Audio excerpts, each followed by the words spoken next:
Duluth Police Department takes pride in being engaged with our community and being leaders in policing. We lead from how we do character-based hiring and recruiting, policy development, and at times we do that policy development with our community members and our citizen review board.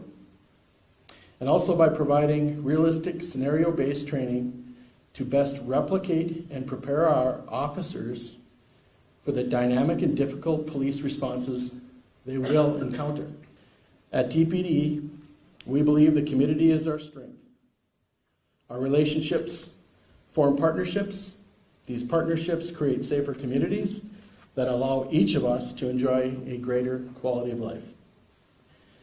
We believe the importance of upholding our social contract with our community, and our community has a voice in granting us the authority to do this work of protecting and serving with them.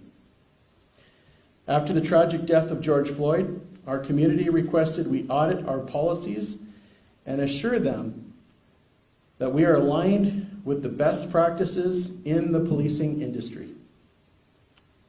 We found that DPD foundationally followed best practices.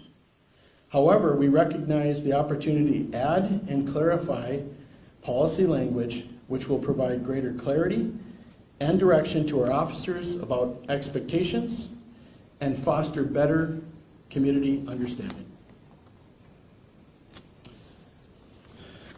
One of the first edits or reviews we did in our use of force policy is banning chokeholds and strangleholds. This is not new to our policy. In fact, most of these items that I will read are not new to our policy. So banning chokeholds and strangleholds, what that means is a tactic that limits or prohibits either air or blood flow from passing through the neck of a person. We stopped this training doing neck restraints, a tactic that we have not done for more than 20 years.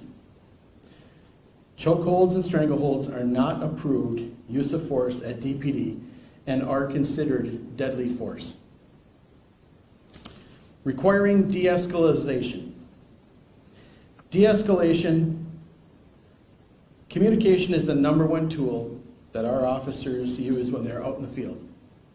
It is our greatest asset.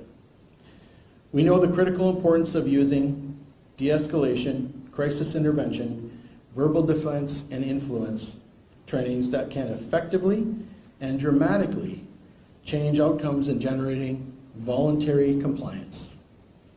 We train extensively on de-escalation, not only as a standalone subject, but it is also incorporated into defensive tactics, firearms, use of force trainings. De-escalation is a fundamental piece of the work we do.